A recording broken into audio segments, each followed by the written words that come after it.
Hello, everyone. It's with great pleasure that today I welcome esteemed scholar, Professor Emeritus of Near Eastern History at the University of Chicago, Fred Donner. Fred, thank you for joining me today. You're welcome. Thank you for having me. It's a great pleasure. Well, for me too. Now, full disclosure, I know you. I've known you for a very long time. I did my doctorate at the University of Chicago, and I had the pleasure to study under you. So there is an element to this conversation where there's familiarity. And if you don't mind, I will bring up some of that. Great. But by and large, I'd like to talk to you about your journey, where you're from, and how you got to where you are. So where were you born? I was born in Washington, D.C. Why? Why? Well, you got to be born somewhere. Yeah. And I didn't have a choice. My father was born in 1945, just after the Second World War ended. My father had enlisted in the Navy as an officer and was put in, he never served on a ship. He was sent to Washington to sort of manage the Navy.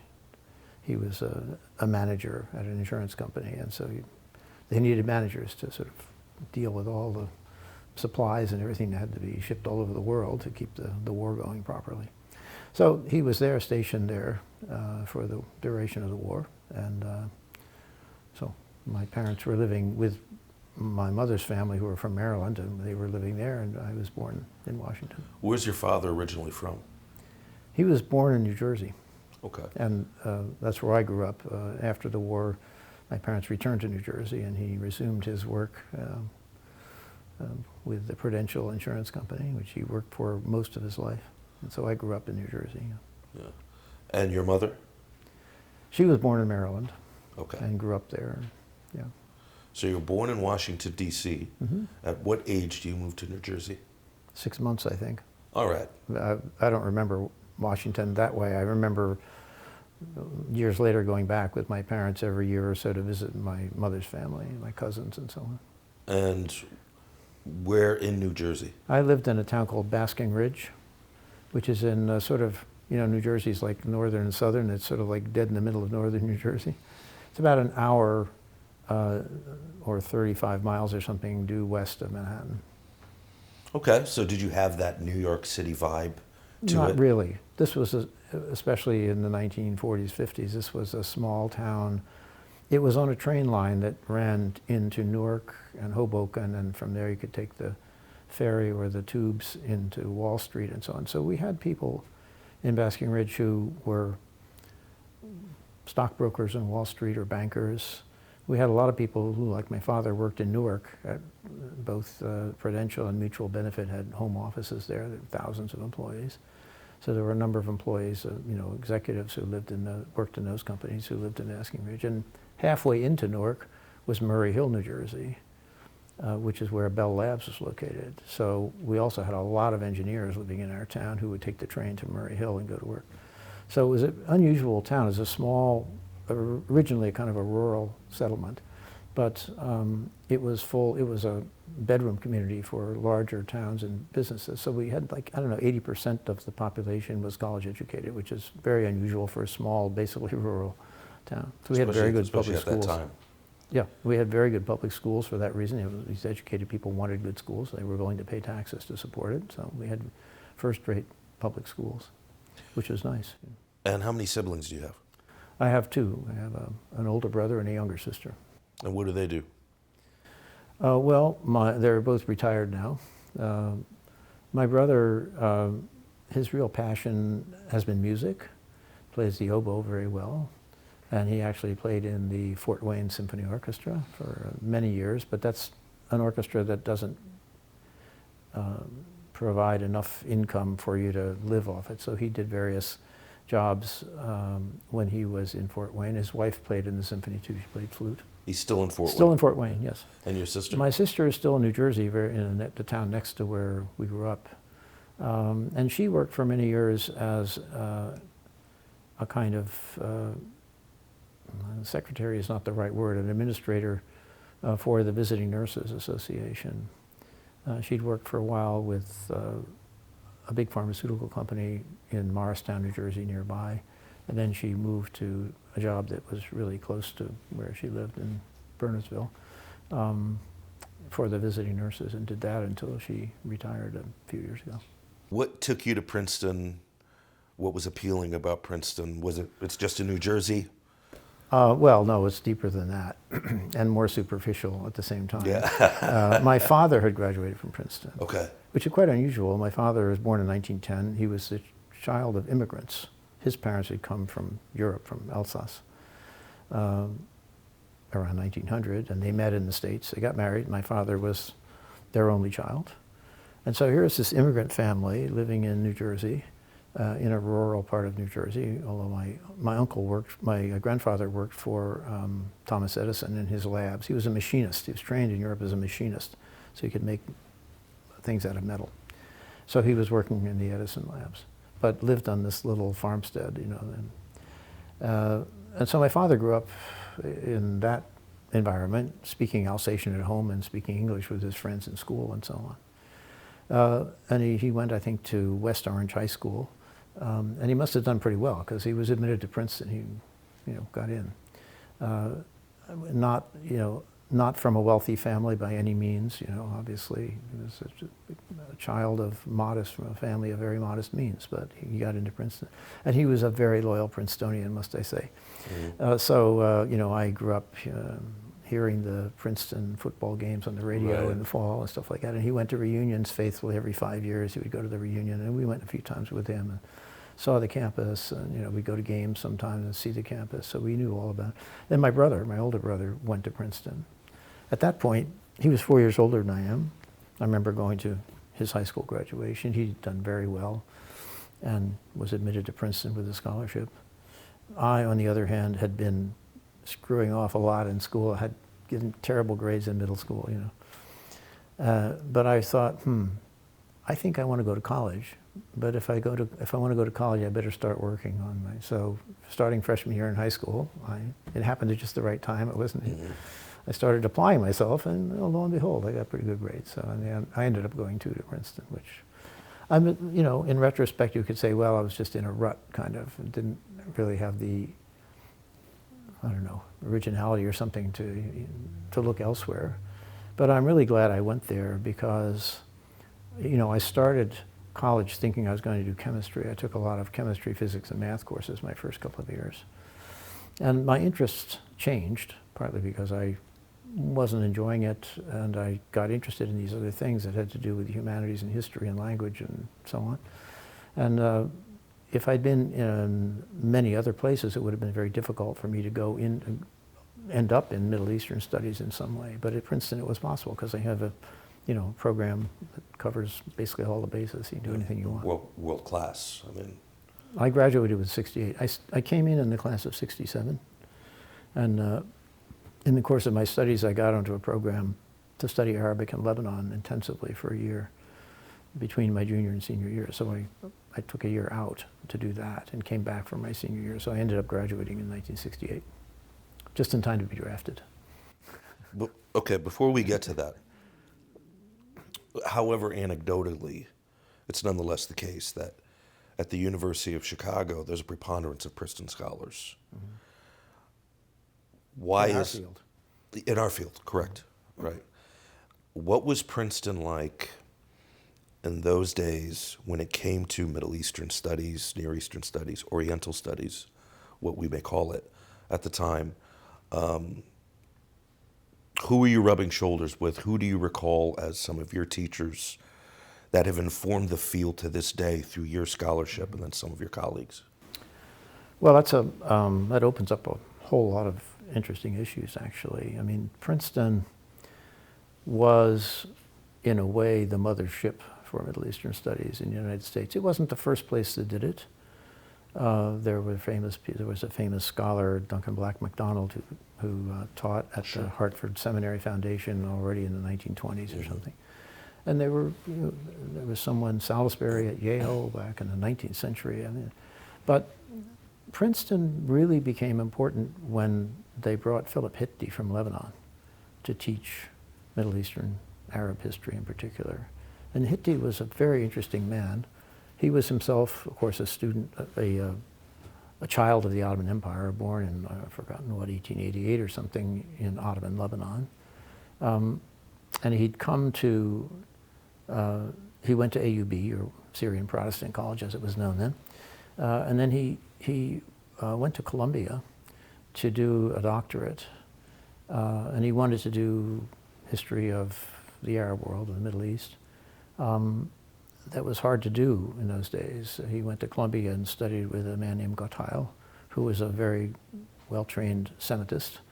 And so he had to take all these different Semitic languages. But he ended up doing a dissertation. It was a translation of Blather's Conquest book from the early Islamic period. It was one of the first major works translated, I think, in English, from the Islamic literature of that type.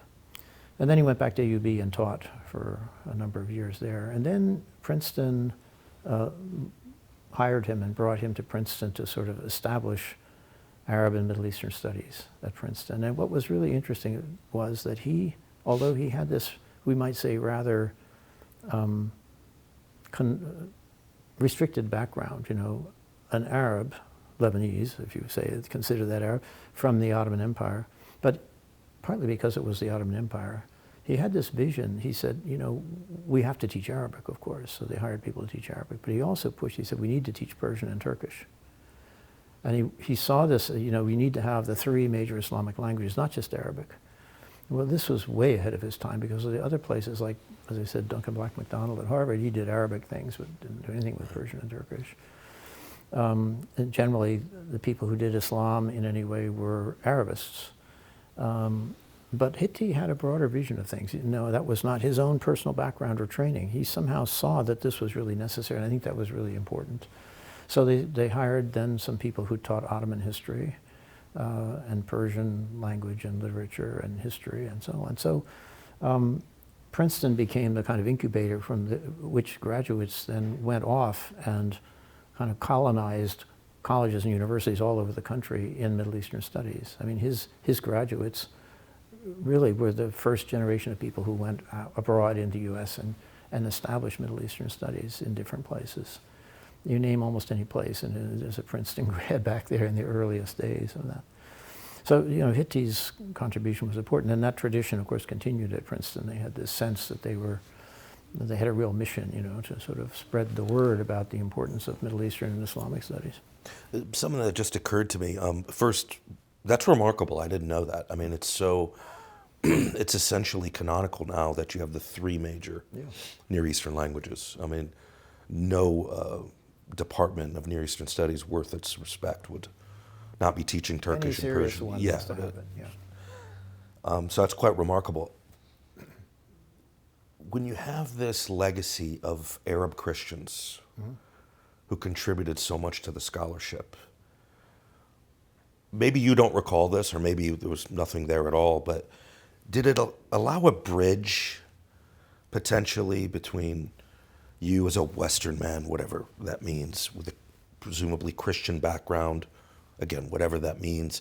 Was there this moment where you discovered that the Middle East was far more complex than maybe you knew going into Princeton? What attracted you to the Middle East? That's a really interesting question, and I'm not sure I can answer it. As I said, I started college thinking I was going to do the sciences, and I kind of lost interest in that, or didn't feel I would be happy doing that. I can remember asking myself in my sophomore year when I had to declare my major at the end of the year, I said, do I want to spend the rest of my life working in a chem lab somewhere? I said, yuck, no. What do I want to do? I want to travel, and I want to learn to speak a language really well. I had enjoyed Latin and French in high school, and I sort of thought I would like to, and at the time I was taking some courses. I took a course in ancient art, which was really, I thought it was going to be about Greek and Roman art, but 3/4 of the course was about Near Eastern art. It was about ancient Egyptian art and Mesopotamian art and Hittite art and Canaanite before we got to Greek and Roman. And I got quite interested in ancient Mesopotamia and thought the idea of digging up ziggurats in Iraq would be cool, you know, things. Then I followed that with a course on medieval art, half of which was about Byzantine art, and that also sucked me into the Middle East because most of it was like, you know, Syriac manuscripts and so So I was sort of finding these things very interesting. The sciences were somehow beginning to seem not so interesting to me. And also the idea that I wanted to travel and use languages. And I thought, well, if I do this stuff on the ancient Near East, I'll have to travel and I'll have to learn languages. So maybe I should do that. So that's how I got into Middle Eastern studies, actually thinking I would do the ancient Near East first. And then over several years, it took me to kind of decide between ancient and medieval or Islamic. I ended up opting for the Islamic and medieval. And your scholarship is like right at the transition period from what we I call work on- ancient to... Yeah, and that was one of the reasons why I was so happy to come here when the opportunity arose, because I came to a department that has a strong program in ancient Near East as well as a strong program in Islamic. A lot of departments have one or the other, or they used to anyway, in my day, in the 60s and 70s. Princeton, for example, was very strong in the Islamic fields, but it had almost nothing in ancient Near East. And Yale, where I went to teach after I took my PhD at Princeton, was very strong in ancient Near East, but it had almost nothing in the Islamic world at that time. They both, sort of balanced out a little bit more since, but in those days it was one or the other. So before we get to Yale, Yeah. you go into the Army. Yes. The day I graduated from Princeton, I got my 1A notice from the draft board, and by the end of the month of June of '68, I was in the Army. And what did you do?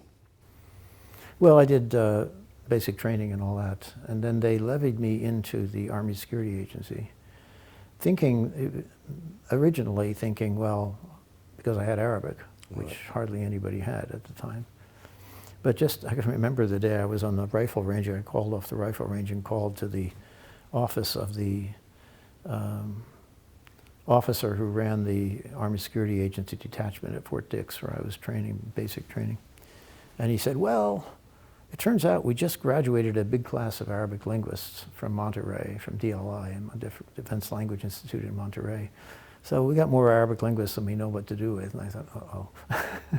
And he said, but I see you also study German, and you passed the German exam, so I'm going to have you stationed in Germany. So, boy, that was the luckiest thing that ever happened to me. I didn't go to Vietnam, I went to Germany instead. So I spent a couple of years in the Army, or year and a half in Germany, and then I stayed another year and studied at University of Erlangen, which is near where I'd been stationed, which was very good for me. I studied Oriental philology, as they called it, but Arabic, Persian, Syriac, and history courses and texts and so on. So that was good for me. It was good to be thrown into the crucible of German philological training. It's very intensive and very precise, and it was really a good tool to get familiar with, to learn some of that philology.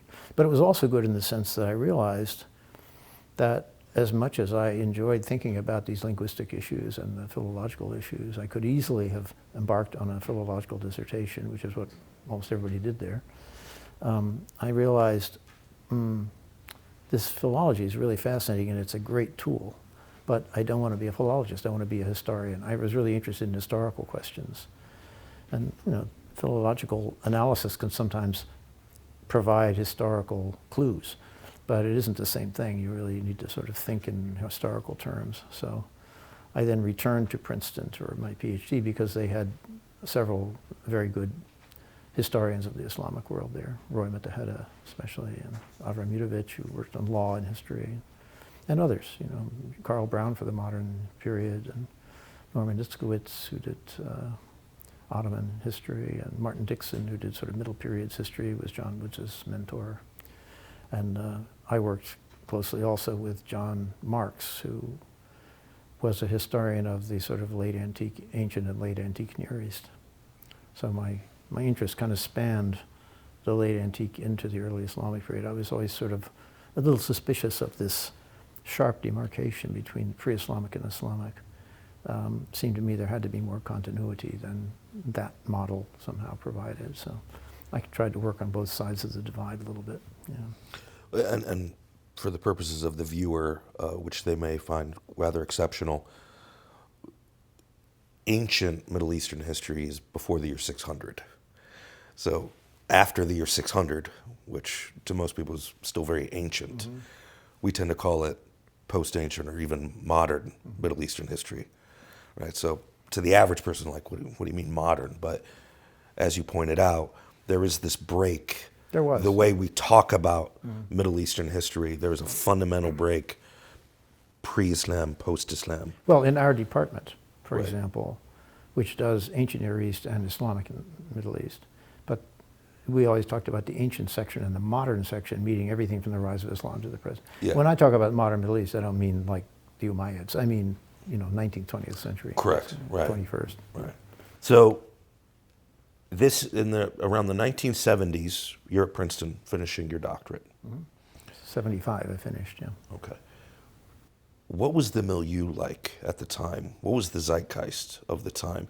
Were there still sort of competing methodologies on campus where some professors were Marxists and they were applying a Marxist framework and others were simply narrators and they preferred narration? Was philology sort of claiming the throne of this is the way you really study the Middle East?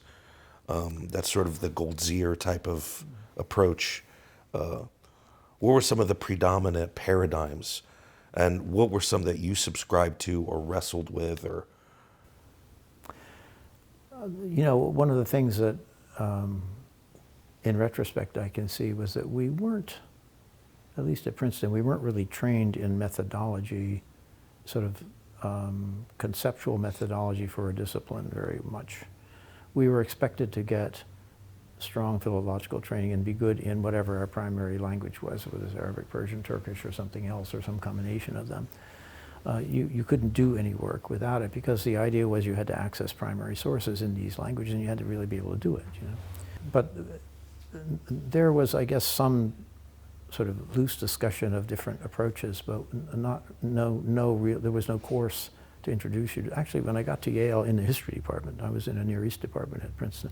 When I got to Yale, my first teaching job in a history department, I noticed there that there was no course on sort of historical methodology in the history department. I thought, this is a huge history department, something like 50 faculty members, one of the most famous in the country, with all fields of history, American history, Chinese, you name it.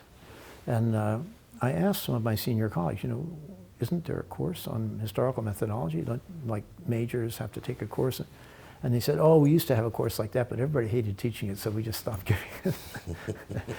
But the fact is, there are so many different approaches to history that it's almost impossible to cover the topic anyway.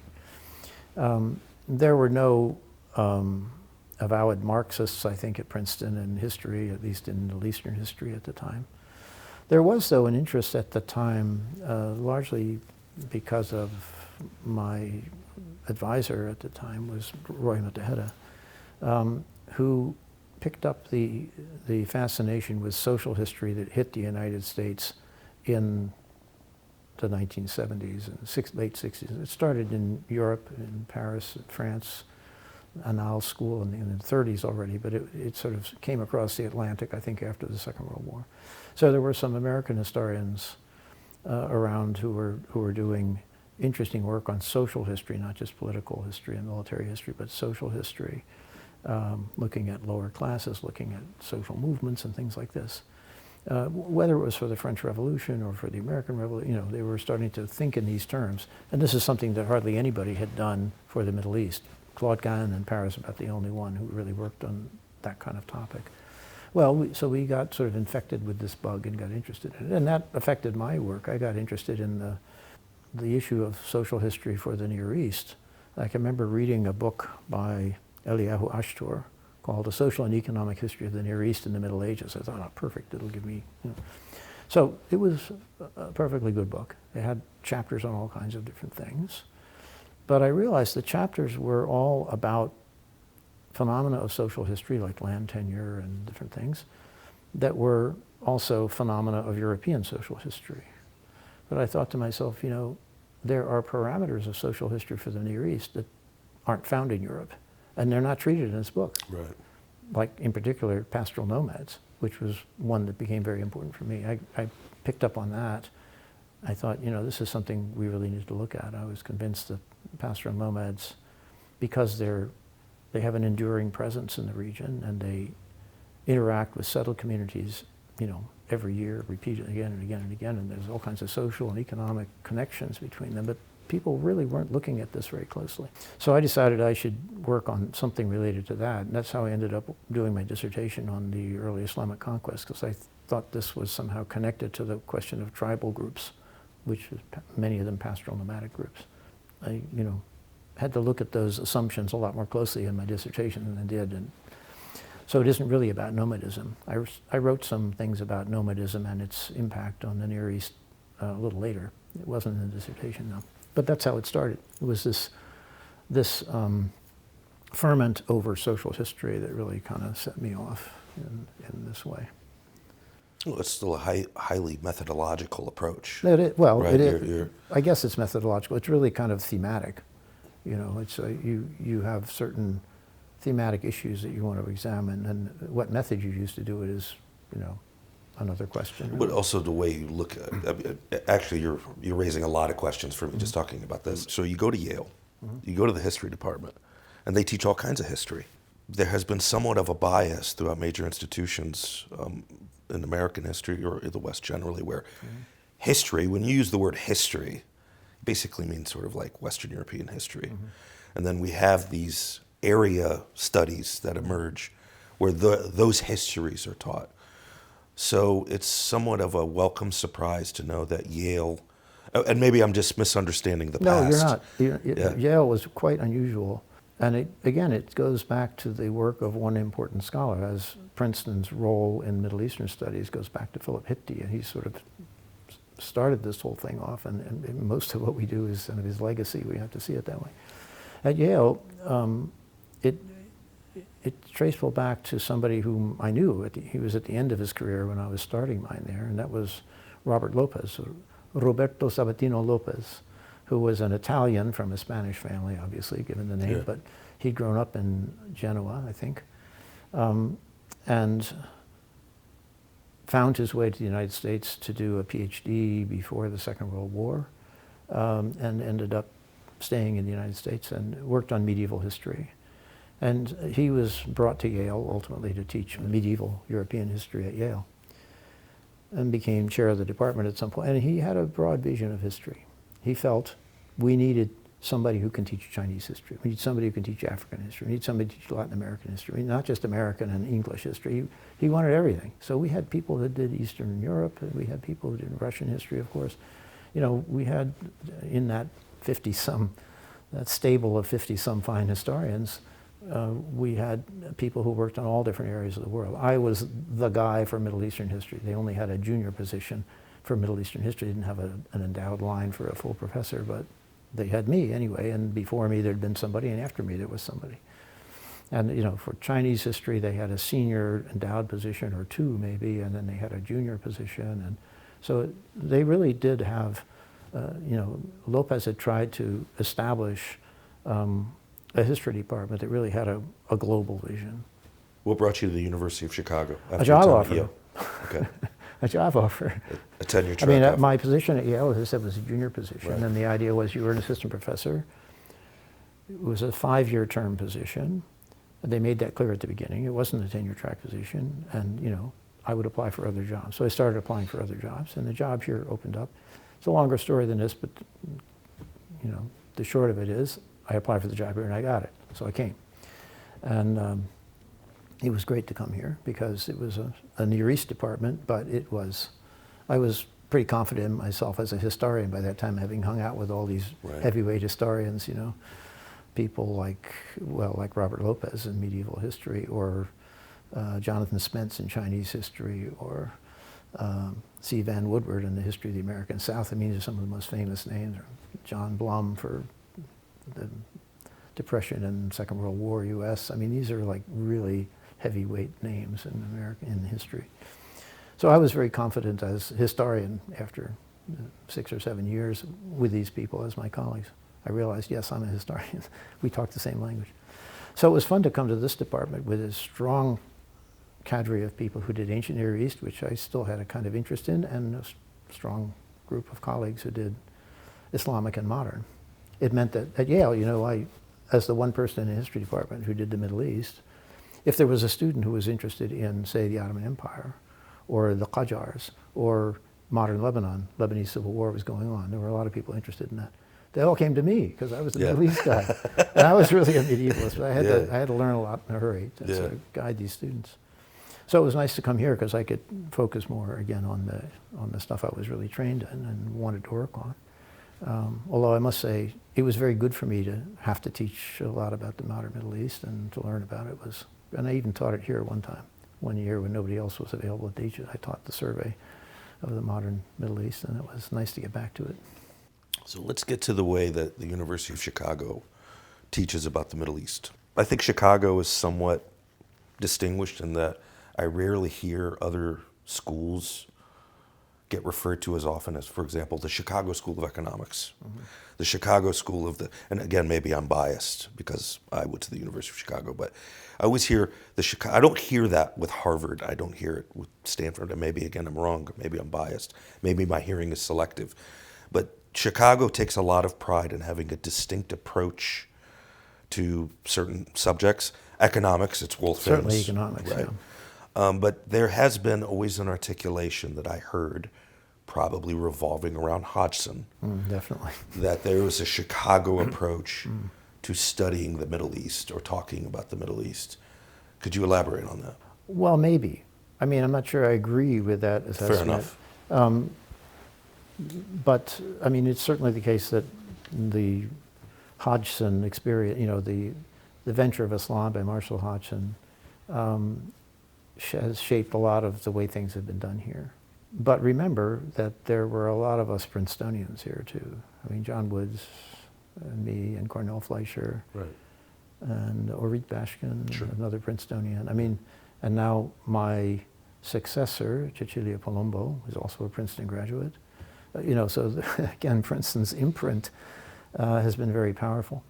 Although the imprint is different now than it was when the training was supervised by Hitti. I mean, now it's a totally different group of people, and they bring their own strengths to the training and shape people. So there, to some extent, you're getting a kind of echo of Princeton training when you come to Chicago to work on the Islamic world, or you were in my time with all these colleagues who were also Princetonians. But yes, the importance of Hodgson's book and the sort of philosophy that underpinned it is something that's of great significance here. And that philosophy is one that emphasizes sort of freeing yourself from purely Western perceptions of things, and also looking at, sort of breaking what could be seen as an Arabistic bias in the study of the Islamic world, which Hodgson somehow, however he got it, I don't know. He was raised in Indiana, but he got this sense that the study of the Islamic world was too much beholden to the Arabists and the focus on the Arab world and the norms of Arab culture and Arab Islam, and didn't pay enough attention or give enough attention to what happened to Islam in Iran and in Turkey and in Malaysia and in India and various other places in Africa. So he emphasized that and tried to bring that out in his 3-volume book, The Venture of Islam. And, you know, people here have signed on to that program. I would say I also sign on to it. It's easier to sign on than to walk the walk, of course. But, you know, because it means you got to learn a lot of other stuff. But nonetheless, one has to appreciate the philosophy of it, I think. And I think that has been important here in a way that probably no other place. Well, nobody else has St. Hodgson on their, Yeah. he was here. You know? Yeah, right. Yeah. And so Marshall Hodgson, I assume, had passed before you got here. Yeah, he died in 68. Oh, 68, was that? Okay. And Ventures of Islam sort of get published posthumously, or at least the last volume was published posthumously. All of it. It was all published in 74. There were precursors, though. Okay. Because the Venture of Islam, the 3 volumes of the Venture of Islam were first created as the teaching syllabus for the Islamic Civilization course, which she put together. So there were kind of precursor versions of the 3 volumes, earlier forms of them that were mimeographed publications that were used by the students in the course. They weren't sort of generally published, like by a publisher, but they exist. And So this, you know, it was probably 10 years in the making, all of this stuff that went into the 3 volumes. And then finally, the final version was published in 1974. Yeah. And again, for the clarity for the viewer, the Venture of Islam is quite unique in that it really tries to articulate all of Islamic history, Right. from origin to contemporary time, right? As much as Right. it could have been Yeah. done at the time. I mean, all the way up until Well, 19th, 20th century. Till he died. Yeah, Yeah. so let's say the first half of the 20th century. Right. So again, going back to the origins of Islam, we touched upon the early conquests. I'd really like to get into narratives of Islamic origins, where you really tackle some of the more controversial themes that are happening in Islamic history or Islamic historiography at the time. So, what was the impetus of narratives of Islamic origins? What motivated you to write that book and to take on some of the controversies at that time? That's a great question. So I had written my dissertation on the Islamic conquests of Iraq, actually. And then when I published it, a published version of it 5 years later or so, on the early Islamic conquest, I had written a whole other part on the conquest of Syria as well as Iraq. And what had been like 2 pages at the beginning on what happened in Arabia to set up the conquest, that became a whole chapter, 50 pages. So I did a lot of work to fill out that material. So I published this book. It was conceived in with a very kind of positivistic historical approach. You know, you read the sources, you assess the information, you synthesize, and you come up with your synthesis of what you think happened. You know. And when the reviews came out of the book, most were quite positive, but there were some that said, well, you know, this is all very nice, but there's a growing sense that we can't really do this kind of history anymore, that the sources were questionable and so on, which I had used, things like Tabari's Chronicle and many others. So, and somewhere in the book, I had made a note and referred to a forthcoming publication of mine, which is on the Arabic sources for the Islamic conquest. And I hadn't written it, but I had this idea that I was going to write this. Well, this ultimately became Narratives of Islamic Origins. And it took me a long time to write that book because I had, again, started off with a very kind of positivistic perception of what I was going to try to do. But I even wrote a first chapter where I argued that, never published, with good reason, where I argued wrongly that you could look into the Quran and into pre-Islamic Arabia and find hints as to the historical conception of the people in those communities, the earliest Muslim community and the pre-Islamic Arabian community. And there were hints of historical consciousnness there. I tried to collect this. Other people had said this. You know, Rosenthal had talked about this kind of thing, and I tried to collect more. And I wrote I don't know, 30 or 40 page, what I thought was a chapter for a forthcoming book on this. But then I could never get myself to go further. It seemed like I just couldn't make myself progress on it. I got involved with other things, and it seemed like this wasn't gelling for me. And finally, after about 10 years, I realized why. I realized that idea was wrong. That in the Quran in particular, there is no properly historical consciousness. And I came to think of history writing as I came to think of history writing as a process of legitimation, as why do people write history? Usually they write history because they're trying to legitimize or legitimate some community or other that they're a part of. So, for example, in the Near East, if you look at the centuries before the rise of Islam, there are, of course, Byzantine historians writing in Greek. And then at a certain point, you see things popping up, histories of the church, starting Eusebius and so on. And then you see things coming up like history of the Armenians and history of the Coptic Church. And it occurred to me, well, these are being written because these social or ecclesiastical communities have congealed by this time, and they need to legitimate themselves by having a history to say, this is why we're here, this is who we are and why we're here. to justify it. So I realized, well, actually all history writing is that way. The more I thought about it, it's legitimating something. And when I looked in the Quran, I didn't see any evidence of historical legitimation being exercised. Legitimation was on the basis of And that's what you mean by piety. historical consciousness. Yes, Yeah. on Okay. the basis of piety and righteousness, not on the basis of who your grandfather was or something. That was not relevant.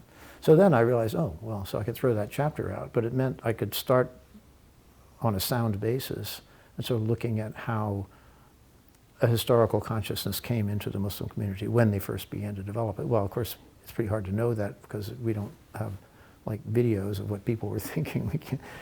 But it seemed to me that it really happens around the end of the 7th century. This is also the time when people start talking about isnads, chains of authority for hadiths or traditions about anything, reports about anything. The general sense is that these things start to appear in the late 7th century, early 8th century. And what is an isnad, a chain of authority? It's a form of legitimation. It's a historicizing form of legitimation for a report. It says this report is valid because these people said it and transmitted it. So it seemed to me to all kind of fall into place, that is when the Muslim community began to think in terms of historical legitimation for itself and try to construct a historical narrative about its past, who we are, where we came from, why we matter, what our goals are. All that came at that time. And this goes into Muhammad and the Believers as well, this paradigm that you begin to Muhammad and the Believers is kind of a distillation of my whole career, actually. Yeah. It all kind of came together fortuitously. So, but in narratives, what comes to my mind, and I did more modern Arab intellectual history, but what comes to my mind is Wansbrough. And you were sort of tackling in narratives the Wansbrough thesis that a lot of what we think of as Islamic history is sort of a backward projection. It's essentially made up, including... As he would say, anyway. Yeah, as he would say, including Muhammad, including the Sahaba, including... And what motivated you to tackle that thesis as you did, and to land on the side that you... Which, because I don't think Wansbrough carries much weight today amongst Islamic historians. No, I would disagree. I think he carries a lot of weight, but it's been tempered. And my critique of it has also been tempered, even by me.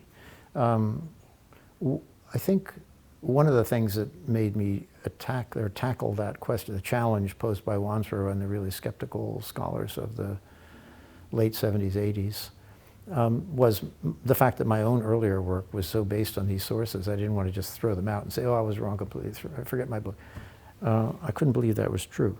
For one thing, I agree with Wansbrough and Krona and many others that there's a lot of, what do we want to say, playing fast and loose with facts in the later Islamic sources, that they do project a lot back that's made up later on and projected back. It's really hard to know what's made up, but the suspicion that a lot of it is not really based on any kind of sound transmission of anything early. There's no evidence of it being transmitted, just suddenly it's there a century and a half later, and how do they know this incredibly small detail about something that nobody, to tell them? So it looks like it's kind of a fabrication made for later pious or whatever purposes. But then there's also, so that's why I was attacking this skeptical school as I did in the narratives book. But it's also the case that when you look at something like Tabari's Chronicle, you will find a reference to a certain person who was assigned governor of Kufa between the years 38 and 43 of the Hijra or something, and so a name, and he's in Kufa in this period. And then what do you find? In a coin collection, you'll find a coin minted in Kufa in the year 39 with the name of this man as governor on it. So it means that that information in Tabari is not just totally fabricated from later on. There may be a lot of other stuff that's fabricated, but that tidbit of information is confirmed by this coin. And so that suggests that there's some solid basis to some of the information in the Quran. We can't just throw it all out, obviously. So we get into this much more complicated question of how do we try to discriminate between the wheat and the chaff, to put it bluntly, between what might be authentic information that goes back to an early period and what is later elaboration that may have no bearing on what actually happened. Well, let me ask you this then. I can look at Wansbrough, however biased I may look at him, and think, A, you're importing sort of European paradigms into the study of Islamic history, right? Particularly maybe like biblical critique, where there's sort of a tradition of Bible criticism that does not exist in the Muslim world, not because there isn't tafsir and a critical engagement with the Quran, but because the Quran it's a more coherent text, not in terms of narration, but in terms of its origins and where it comes from. And I think you would agree. We think, but I think you would agree, Yeah. right, that it is not the Bible spread over a period of multiple authors, multiple centuries. Whatever the origins of the Quran, it has a more singular origin, we think. So there isn't a tradition of Quranic criticism the way there is of biblical criticism. So Wansbrough seems to import some of those presumptions. And then there's also the sense that there's a almost disdain for this Eastern history. Well, it has to be. It has to be made up. It has to be. It can't be. Almost they were incapable of doing a history. And then I sort of think about like Orientalist themes. So were any of those things informing your approach to criticizing somebody like Wansbrough?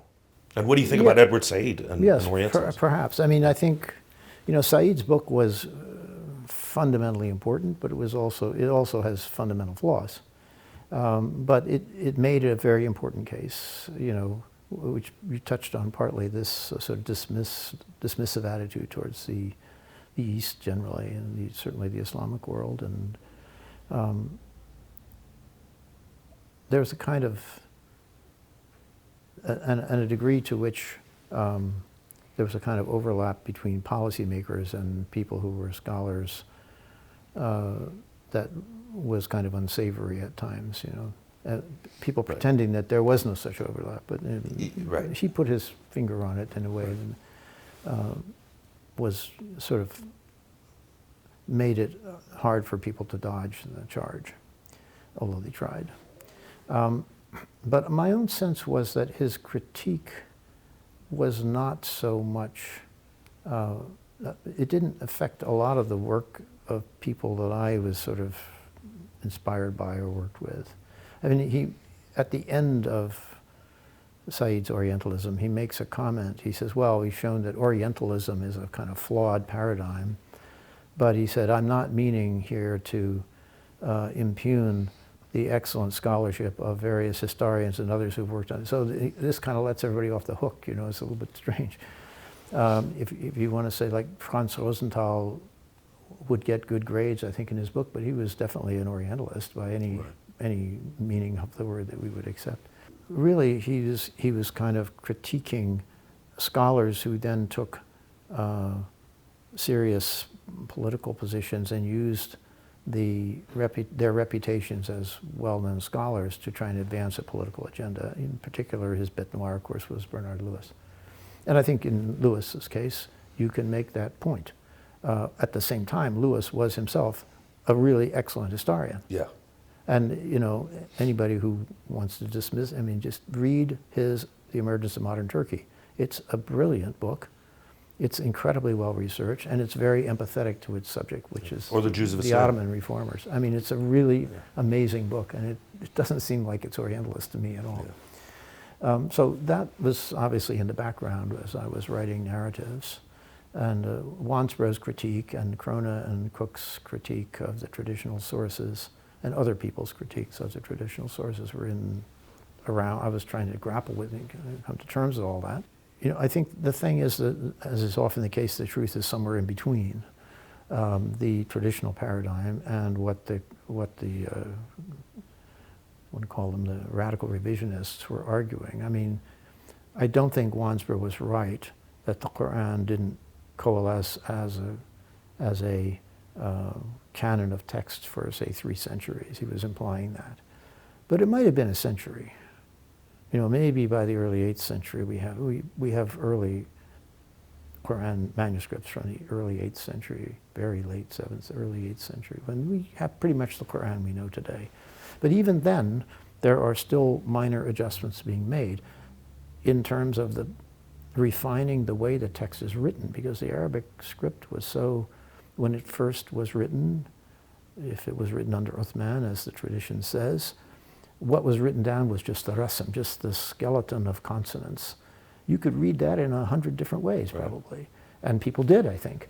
And so what Wansbrough is saying is kind of fluidity or flexibility in the reading. He was saying more than that, I think, but certainly in that respect, he was right. It took 100 years or so for the thing to really get narrowed down to something that really kind of pinned a specific meaning to a particular passage. It was more ambiguous, I think, in the first century. Well, you would know, if we can venture into this only, even if just a little bit. Well, for Muslims, your work means quite a bit, right? I mean, for a believing Muslim, even though that may not be in your intention, your intention is to write history. Right. You know, the idea of debating the legitimacy of the Quran or of the Muhammadan narrative. I mean, you know, I'm a very secular guy, but it still meant a lot to me when we were having those conversations, you know. And Wansbrough did say much more than that the Quran coalesced over a longer period of time. I mean, he was offering alternatives for how the Arabs spread out of Arabia, what were the motivations of that. So he was saying something significantly more than it took the Quran 3 centuries before it was essentially canonized. And it's a significant undermining of the way the Arabs understand their own history. Of course. It's a radically significant undermining, right? But to get back to your work, as I recall, you used, and please correct me if I'm recalling incorrectly, you used the Dome of the Rock a lot for your argument. Uses some. Yeah. Yeah. Could you elaborate on that? Well, of course, the Dome of the Rock is interesting in a lot of ways. It was built at the time of Abdul-Malik, at the behest of Abdul-Malik. It is full of inscriptions, mosaic inscriptions inside it, which gives us an idea of what people at the time, so in the 690s, Common Era, wanted to put out as an advertisement for their movement, you might say. And what is in there, in these inscriptions, are largely passages from the Quran, selected from the Quran text. So this shows, well, the Quran seems to have been there definitively more or less by that time, at least the rasm, what's written in the mosaics. So, that's important early documentation that's dated and sort of impossible to sidestep. You can't say that the Quran didn't exist at that time. It obviously did exist, and it had importance because they were putting it in this major monument. What the monument was intended to be, exactly what the function of the Dome of the Rock was intended to be, is, I think, anybody's guess. I give a guess. I have my own hunch on The this. Muslims are here. It's more than, I think it was sort of meant as, I see the early Islamic movement as one that was partially driven by apocalyptic concerns, eschatological concerns. They thought that the end time was coming soon. And I think Abdul-Malik and his advisors subscribed to this idea. And they thought, well, when the end comes, what's going to happen? The heavens are going to open. God's going to come down and have the judgment here in Jerusalem. And I'll be asked to hand over the keys to the kingdom to God or something like this, and then the judgment will happen. And I think it was sort of seen as like the reception station for God, something where the judgment could start to happen, something like that. It's an interesting building because it's built on the model of late antique Byzantine martyria. So there are lots of buildings with the same kind of design, octagonal, a kind of thing where you can go and do a circumambulation around a shrine where there was a saint buried or something. And you find them throughout Syria and Anatolia, and there's some in Italy. There are a number of these from the centuries before the rise of Islam. So this is obviously not a saint's shrine in the case of the Dome of the Rock, but I think it was constructed because Abdul-Malik and advisors, they're at the head of a new state with a new religious system. They're trying to make a statement. They want it to be recognized as a religious statement. They don't want to build a church or a synagogue. What do they build? So they build this thing that's clearly recognizable as a religious building because it has a dome and a thing where you can do circumambulation. But I think its purpose might have been a little bit different. but we don't know exactly what the purpose was. So to get to Abd al-Malik, who is, at the very least, is a time marker, plays a significant role in your scholarship. And in fact, a significant role in history. I mean, right, he's the one that orders the Arabization of governance. We start to have coins at that time. Well, which mark we had legitimacy. coins before, but we had coins modeled on Byzantine and Sasanian coins. They were like a Sasanian silver coin, but in the corner on the edge, they'd stamp Bismillah in Arabic. But otherwise, it was in Pahlavi. Right, exactly. And a fire temple in the back. Yeah, right. No Muslim iconography. Yeah. But then with al-Malik, you get a couple of experimental issues, and you get these purely aniconic coins that have no figures on them at all. They just have text, fragments from the Quran, or pious phrases like, "There is one God who has no associate," things like this. And marginal inscriptions about, minted in the year such and such and such and such a place, maybe, or the name of the governor, or whatever. They vary somewhat, but they're inscriptional. They're not iconic at all. There's no image on them. And that becomes a standard for Muslim coinage from then on, really, until recent times.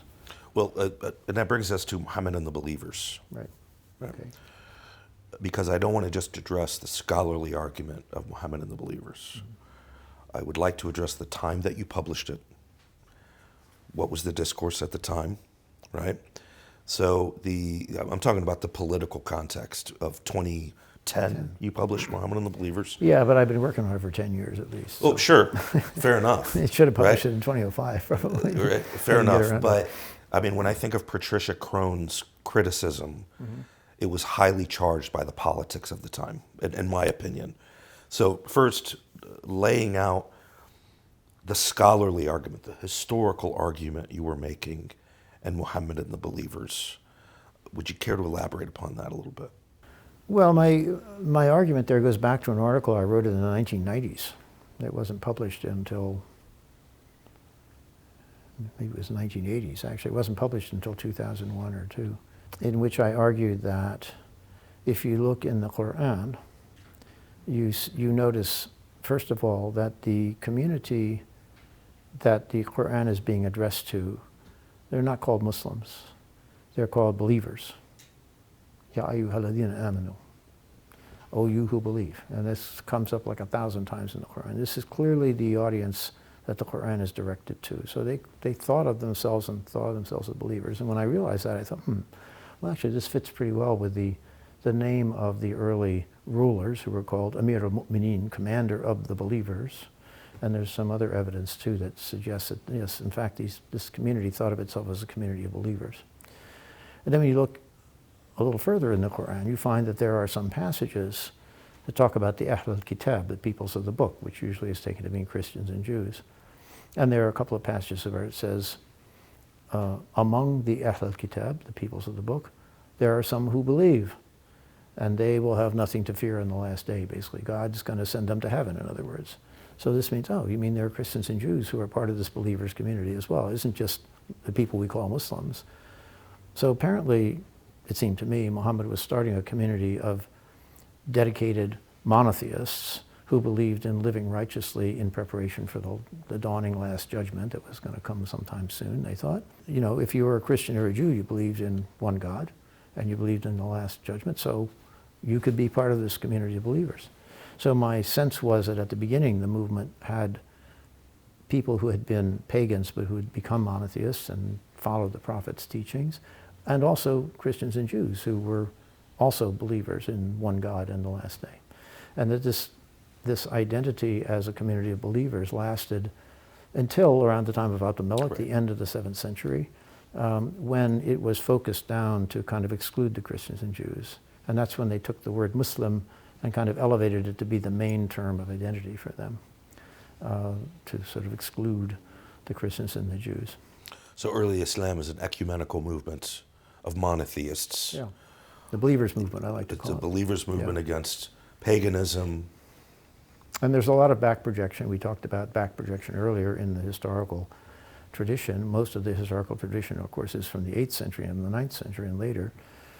So what I think happens is there's a projection back of this later identity as Muslims, the more narrowly defined, to the beginning, and pretending that everything at the beginning, people shared that same notion at the beginning. So you ask people, well, what's the difference between Muslim and Mu'min? They say, oh, Muslim and Mu'min, it's really the same thing. It's not the same thing. There are at least one passage in the Quran that makes it clear it's not the same thing. Where it says to the... But it's undoubtable that throughout the early conquest that there were Arab Christian tribes that fought alongside with somehow. Yeah, right. There were also Arab Christian tribes who resisted. So, it doesn't seem like that was sort of my point, though, that this community of believers, the fault line between it and other people did not go along confessional lines. It wasn't like all Christians or Jews are outside. No, some were in and some were out. It was a movement. It wasn't yet a confession. Right. So in this article from the 80s, published in 2001, I read it at a conference in London in '86, I think, and it wasn't published for the longest time. And finally, I got it to because the volume it was supposed to come out in never appeared. It just kept being delayed, and so I finally took the article and published it. It's never been published, actually, that volume. I published it in the journal al-Abhath at AUB, American University of Beirut. So it came out. But that idea is the main one I develop also in the book Muhammad and the Believers. But then I talk a little bit more about the later efforts to sort of deal with this earlier form of believers movement and how it was transformed into Islam at the time of Abdul Malik, I think. Well, to get to some of the criticisms of the book, and I'm actually more interested in what I consider politicized criticisms. Okay. It's 2010, and we are at the height of the War on Terror. Strangely enough, I think that the height of the War on Terror wasn't immediately at 2003, 2004. It was more 2008, 9, 10, Yeah. right? And institutionalized. Correct.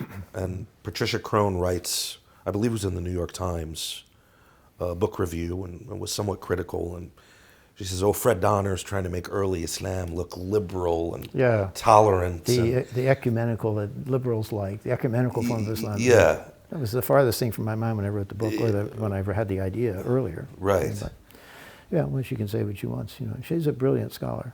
Yeah, but she's certainly a heavyweight in the field. She and I were like at swords points ever since I reviewed her second book, quite negatively. Okay. I think with good reason. Yeah. We got along.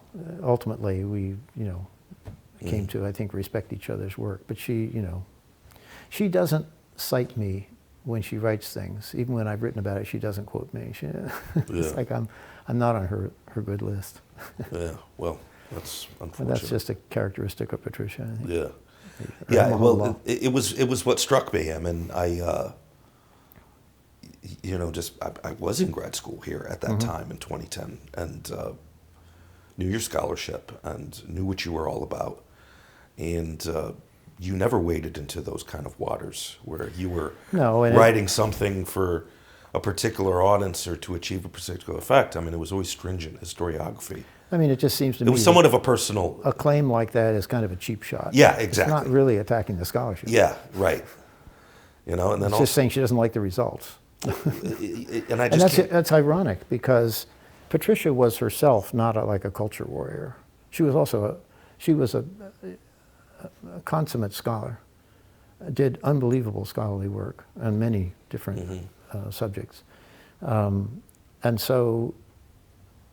When you say her second book, is that God's Caliph? Slaves on Horses. Okay. That's the one.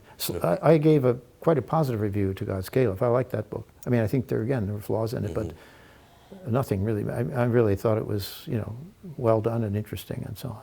But the Slaves on Horses book, I thought, had some serious problems.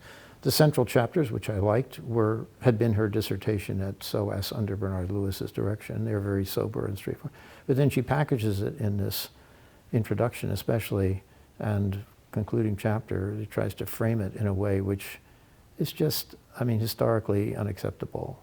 She tries to compare the Islamic conquest with the Mongol conquest and compare the Bedouins with the Mongols.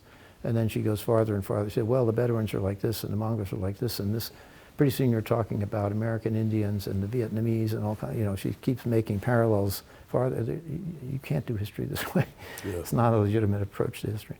But it was her thought experiment, I guess. What did Islamic scholarship or Near Eastern scholarship turn into for you post 9/11? Well, again, it depends, I think, on what, for me, it didn't affect me that much directly because I didn't work on the modern period, and this is mostly, most of the really ugly stuff had to do with people who worked on the 20th century, and, you know, if you work on, say, the Muslim Brotherhood or Salafi movements or something, then, you know, you're one side or the other somehow. It was very polarized. Whereas if you work on Umayyads, you know, it's kind of long ago and far away. So there were people, of course, who wanted to project those kind of culture war attitudes back to the very earliest period of Islam, and they want to see the Islamic conquests as exceptionally violent somehow and intended to sort of, you know, which when we look at the evidence, it seems to be completely wrong. I mean, it's not like Roman conquests of various areas were gentle. I mean, there's some really blood-curdling passages in Byzantine chronicles about the Roman army coming through at the time of the early Islamic conquests and how the Romans handled their own subjects. I mean, it's just unbelievable brutality that they meted out on their own people. When they didn't find the Muslims that they thought they were looking for, then they just engaged in pillage and everything horrible. That's the way war was in the 7th century. But I think there's also been a kind of tendency, both on the Muslim and the non-Muslim side in terms of the sources, to overemphasize the military aspects of the expansion. I'm not saying there wasn't any, there was. It's quite clear that the Muslim armies defeated the Byzantine and the Sasanian armies. But the idea that somehow they come with the sword and, you know, killing everything in sight, no. This was an expansion and they wanted to collect tax money, they didn't want to kill people. Right.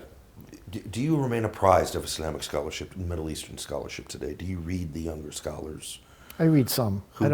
I'm way behind now. Yeah, yeah. First of all, there's so much stuff coming out now. It's like almost impossible to keep up. But you know, I'm still trying to catch up on things from 2005 and 2006 and 20 years ago. So, and the stuff you're expected to read has increased too. Like if I'm working on the 7th century, I sort of I should be reading, you know, this wonderful book by Chris Wickham on the framing of medieval history, which is on the period 400 to 800 in Europe and the Mediterranean. So it includes Egypt and Syria, Palestine, and the Byzantine Empire and Anatolia. This is early Islamic turf as well, so I kind of have to read this stuff, you know, and it's a great book. But there's a lot more on the reading list, you know. It's hard I can't keep up with it. We like to end these interviews with just some kind of fun facts, things that are fun to you. We don't have to get in depth about it, but if you'd like to, well, let me just, you know, one thing I've always felt is I've been incredibly lucky in my life in a lot of ways. You know, lucky to go to Erlangen when Günter Lühling was teaching there and I could study with him and learn about the Quran in a way I never thought I would. Lucky to have Roy Mutaheda as my advisor. Lucky to go to Yale and have great teachers at Princeton when I was there, and then lucky to go to Yale and work with all these wonderful historians there. Some of them were, you know, helped me a lot. Lucky to come here and teach. Great colleagues, great library, wonderful students, present company included. I mean, it was a wonderful experience. And also I was lucky because when I started in the field in the late 60s, you could travel anywhere in the Middle East with no let or hindrance. You know, Americans weren't yet persona non grata. You know, we could go anywhere. People kind of liked Americans. Every country was open to us. We could go all around. So, you know, now it's so hard for students who are studying the Middle East. You can't go to Iran to study Persian. You know, half of the Arab world is not really accessible anymore. There used to be some, you know, intensive Arabic study programs for students for the summer or during the year in Damascus, in Yemen, and all these places where you can't go. Right. Or if you can go, you kind of have to be circumspect because you're an American. So well, let's talk about that a little bit. I was lucky to, you know, be able to experience a lot of the Middle East, you know. Just what was the first Middle Eastern city that you visited? Well, Lebanon and Beirut. Beirut. Okay. And after Beirut? Well, I was, the first time I went abroad was to go to the Middle East to study Arabic, and I studied outside of Beirut. So I went to Beirut, but that was a year. So, I traveled in the course of that year to Damascus and to Amman and to Cairo and to Aleppo and Homs and, lots of other places. And then I went to Turkey for a while, so I was, Malatya and Erzurum and, Of all those cities, where's the best food? Where's the best food? Istanbul. Istanbul? No question. You never visited Baghdad, I can tell. I've been to Baghdad. Have you? Yeah. Okay. And I've been to Tehran. Yeah. But in Tehran, when I was there in the 60s and in the 70s again, before the revolution, you couldn't get good Persian food in a restaurant. You go to the restaurants were cello kebab, which is like fast food, Right, exactly. rice and grilled meat. Yeah. But you couldn't. There's all kinds of amazing Persian cuisine, but it's all made in homes. Yeah. You can't find it in a restaurant. You couldn't find it in a restaurant. You could go to a Chinese restaurant. You go to a Korean restaurant. You go to a Spanish restaurant. You go to a French restaurant. You couldn't go to a Persian restaurant that gave you good Persian food. It was very strange. Which Middle Eastern city did you have the most fun? Well, I had probably again Istanbul, but I had a lot of time in Beirut, so I had a lot of good memories there also. And Cairo? Cairo, yes, but I wasn't there that often, and somehow I'm a Shami at heart, kind of. The dialect is difficult for me in Egypt, and Cairo, I think, is an acquired taste, and I wasn't there long enough to acquire it. I mean, it was just like too many people all at once, Yeah. on top, and you're going 24 hours a day, It is an amazing place. Yeah, it is. But, I've never taken to it in the same way. As I say, I'm a Shami at heart. I feel very comfortable in places like Damascus and in the Syrian countryside in Lebanon, where in Jordan I can talk to people and, they speak more or less my dialect. When's the last time you were there? Well, it's a while ago. I was there 2019, maybe? I've been to Istanbul. I went to Istanbul last year. In Turkey, Okay. yeah, but to the Arab world, it was 2019. Went to Beirut for a retirement event for a colleague, Tarif Khalidi, who was retiring, and they had a conference in his honor, so I was invited to participate in that, which was very nice. So, nice to see. How is the Middle East, we could talk a lot about this, but how has it changed? Oh. Yeah, my wife said to me a few years ago, she also studies Middle Eastern things. She worked on Turkey mainly. And 5 or 6 or 7 years ago, she said to me, she said, when we went into Middle Eastern studies, we didn't sign up for this. It was not so fraught as it is today. There's all kinds of difficulties. And, as an American, you're held in suspicion everywhere now in a way that wasn't true. So it's Have you experienced that, or is it something that... Not really. Okay. But... you see lots of stories of untoward things happening or worrying about things happening. And, American foreign policy, I think, has not always been so benign. Sometimes I think people suspect or see that we're manipulating their politics or their economy or something, Oh, there's no doubt that American foreign policy is incredibly unpopular in the Middle East. There's no doubt about that. Well, it was even when I was there in the 60s. Our support for Israel then was very strong.